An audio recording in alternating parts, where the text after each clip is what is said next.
Então, nós vamos dando prosseguimento aos nossos exercícios aqui para auxiliar na resolução dos demais. Vamos falar um pouquinho sobre exercícios que levam a estequiometria.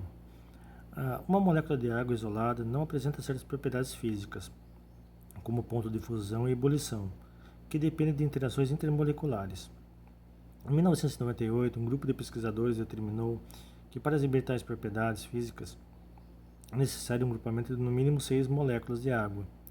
Qual seria o número desses grupamentos mínimos que estão contidos em um mol de moléculas de água corresponde? Então, vamos colocar aqui que um mol de moléculas de água equivale a 6,02 vezes 10 a 23 átomos, certo? Cada 6 moléculas fazem um conjunto de interações intermoleculares. Então, 6 moléculas para 1, 6,02 para x. X equivale a 1 vezes 10 na 23 moléculas, desculpe. 23 interações. 1 vezes 10 a 23 interações. Então, resposta, letra A. Próximo exercício. Considere a adição de água em meio litro de vinagre contendo 0,3 mols de ácido acético, até um volume final de 2 litros. Qual o número de moléculas de ácido acético nessa amostra? Então, vamos lembrar aqui. 1 mol de ácido acético equivale a 6,02 vezes 10 a 23 moléculas. Eu tenho 0,3 mols. 0,3 mols equivaleriam a x. Então, 0,3 mols equivalem a 1,8 vezes 10 a 23 moléculas. Na calculadora, a gente coloca esse 6 exp, a função, e aí o 23, tá? Então, a resposta correta é a letra B. Próximo exercício. Em 1 mol de ácido fosfórico, H3PO4, temos 3 átomos de hidrogênio? Não. Em 1 mol nós não temos 3 átomos de hidrogênio, nós temos 3 mols de hidrogênio. 1 mol de fosfato e 4 mols de oxigênio. Aqui seria em uma molécula nós teríamos isto. Mas nós estamos falando em 1 mol. 3 íons H3O+, e 1 íon fosfato. Não. Não levamos em conta isso. Porque nós estamos falando em íons, mas é mols de íons, tá? Mols de íons. 6,02 vezes 10 a 23 átomos de hidrogênio. Não, nós temos 3 vezes isso. Nós temos 3 mols de hidrogênio para cada mol de ácido fosfórico. 6,02 vezes 10 a 23 átomos de fósforo, ok. 4 mols de átomos de oxigênio, sim, nós temos isso. Nós temos 1 mol de fósforo e 4 mols de oxigênio. Letra D está correta. 6,02 vezes 10 a 23 fórmulas iônicas de H3PO4, não, nós temos fórmulas moleculares.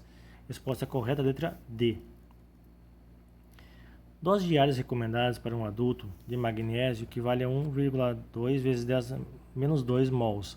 De cálcio, 1,95 vezes 10 a menos 2 mols. Fósforo, 2,6 vezes 10 a menos 2 mols. Um indivíduo que toma diariamente um suplemento alimentar com 6,5 vezes 10 a menos 3 mols de fosfato de cálcio, Ca3PO4,2, e 6,5 vezes 10 a menos 3 mols de fosfato de magnésio, Mg3PO4,2, está ingerindo. Temos que verificar então.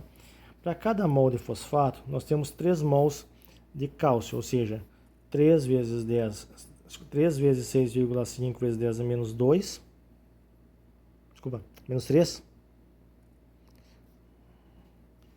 3 vezes 6,5 vezes 10 a menos 3 equivaleria então a 1,95 vezes 10 a menos 2 mols de cálcio ingeridos nessa vitamina, nessa suplemento. Isso aqui está olhando para a dose diária de 1,95 vezes 10 a menos 2, equivale à dose diária necessária. Ou seja, para o cálcio está ok. Para o magnésio, nós temos o fosfato de magnésio.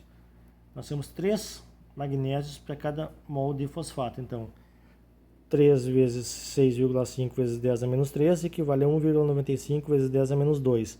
Esse valor é maior que a dose diária. A dose diária é 1,2. Nós estamos utilizando 1,95. Então está em excesso o magnésio. Agora o fósforo. O fósforo encontra-se 1 para o fosfato de cálcio e 1 para o fosfato de magnésio. Então nós temos 2 vezes 1, 2. 2 no fosfato de cálcio, 2 no fosfato de magnésio. Então, 2 vezes 6,5 vezes 10 a menos 3 para o fosfato de cálcio, 2 vezes 10, 2 vezes 6,5 vezes 10 a menos 3 por fosfato de magnésio.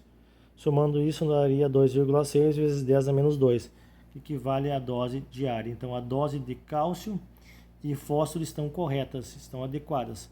Então, a dose correta de cálcio, excesso de magnésio e fósforo, não. Dose correta de magnésio, excesso de cálcio, não. Excesso de magnésio, não. Excesso de magnésio, escassez de cálcio e fósforo, não.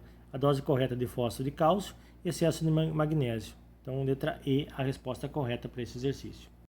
Próximo exercício. Estudos apontam que a amônia presente na fumaça do cigarro aumenta os níveis de absorção de nicotina pelo organismo. Nos cigarros canadenses, por exemplo, os níveis de amônia são por volta de 8,5 miligramas por cigarro. O número aproximado de moléculas de amônia na fumaça emitida pela queima de um cigarro canadense equivale a quê? Então, temos que achar o número de mols. O número de mols é a massa de amônia pela massa molar. Então, a massa de amônia em cada cigarro é 8,5 divididos por 1000. 8,5 vezes 10 a menos 3 gramas.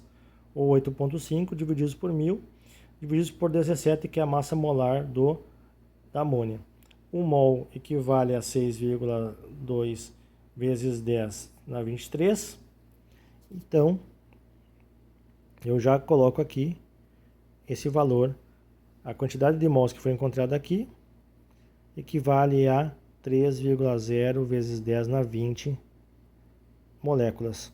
Aqui eu tenho 0,0005 mols. Então, equivalem a 0,0 ou 5 vezes 10 a menos 4 mols.